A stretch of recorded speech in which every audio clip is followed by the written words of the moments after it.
Most of our day is just autopilot. From the second we wake up, we're just following these scripts we wrote for ourselves years ago. But what if those scripts are the very thing draining our energy, messing with our health? Well, today we're doing a full system audit. We're going to pull back the curtain on those daily habits and start rewriting them for a healthier, more energized life. So, let me ask you straight up. Does your day energize you, or does it completely exhaust you? Let's take a look at a day in the life of someone we'll just call Alex. And as we go through Alex's day, just see how much of it, well, sounds a little too familiar. Okay, so this is the routine that so many of us are trapped in without even realizing it. It's this cycle of convenience and distraction that honestly just adds up to a massive health debt. Let's follow Alex and see how this all plays out. Alex's day kicks off in a total rush. Breakfast, it's a box of cereal, or maybe a pastry grabbed on the way out the door. It feels quick and easy, but let's be real, it's dessert at 7 a.m. That's a guaranteed setup for a massive energy crash before the morning's even over. By noon, Alex is starving and totally stressed out, so what's the quick fix? The drive-thru, of course. Lunch gets eaten super fast, alone in the car, with one hand on the steering wheel. That isn't just a meal, it's this combination of stress eating and speed eating, which is just a recipe for consuming way too much. So, after a long day, Alex just crashes on the couch for dinner with the TV on. And this is where our environment really starts to mess with us. Eating while you're distracted can make you consume up to 40% more calories, and you don't even really taste or enjoy the food. The day finally ends late and sleep gets cut short to just 5 hours. Now, this isn't just about being tired. Not getting enough sleep fundamentally messes with your hunger hormones, which makes you crave more sugar and carbs the very next day. And boom, the cycle just repeats itself. But here's the good news, it doesn't have to. So, how do we break this cycle? It's simple. We start by winning the first hour of the day. Let's flip the script on Alex's morning and turn that autopilot into intentional, powerful action. What's the most common morning habit out there? A cup of coffee, and that's it. We treat it like it's a meal, but the quick win is so simple. Have some protein before or with that coffee. We're talking eggs, yogurt, a protein shake, anything that stabilizes your blood sugar instead of just spiking it through the roof.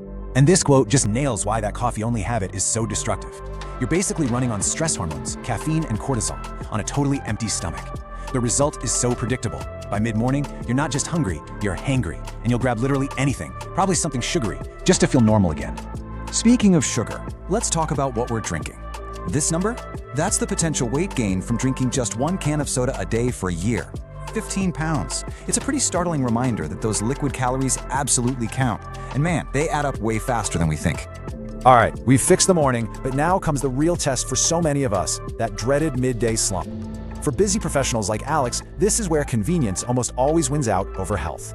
But here's how you fight back. You really don't need a gym membership to be healthier at work. Just try these 3 simple swaps. First, instead of getting lunch delivered right to you, use that time for a quick 10-minute walk to go get it. Second, if you work on a low floor, just take the stairs. And third, maybe the most powerful tip of all, pack your own lunch. You control everything, the ingredients, the portion, and the price. So let's take a look at this chart. Water is the clear winner, obviously, 0 sugar. But check out the others. Diet soda, yeah, it's 0 sugar, but those artificial sweeteners can actually confuse your body's hunger signals, making you crave more food later. And that so-called healthy smoothie from a big chain, it can have 80 grams of sugar. That's basically like drinking 3 donuts. And this brings us right back to that crucial idea of distracted eating. Whether you're at your desk staring at a screen or on the couch watching a show, when your brain is focused on something else, you totally miss your body's, hey, I'm full, signals. Just making a simple rule to eat away from screens is one of the most effective changes you can make. All right, now let's tackle the absolute foundation of all health, sleep. This is the part of the day where Alex's routine really, truly falls apart. So let's break down the top 5 ways we sabotage our own rest, a lot of times without even realizing we're doing it. Does this question hit a little too close to home? If you wake up feeling like you haven't slept at all, it's probably not some big mystery. It's a direct result of your evening habits. So let's pinpoint the culprits. Here they are, the usual suspects. That late afternoon coffee, it's still buzzing in your system when you're trying to fall asleep. Scrolling on your phone in bed, that little blue light demon is actively telling your brain, hey, it's time to be awake. That relaxing glass of wine, it actually poisons your deep restorative sleep. A heavy meal too close to bed forces your body to work a digestion shift instead of a repair shift. And having no set bedtime is like trying to catch a train that has no schedule. It's chaos. And this quote about alcohol is so important. A lot of people use it as a sleep aid, and it feels like it works because, yeah, it makes you drowsy. But the science is crystal clear. It just shatters your deep sleep later in the night. So you might be in bed for 8 hours, but wake up feeling like you only got 4. Okay, so we've audited the system, we've found all the bugs, now it's time to install the upgrade. A simple, actionable checklist. Think of this as your new autopilot, a routine built on tiny swaps that deliver huge results. So, here it is. This is your cheat sheet to a much better day. Start your morning with protein, not just a stimulant. Drink water instead of liquid sugar. Squeeze in a 10-minute walk at lunch.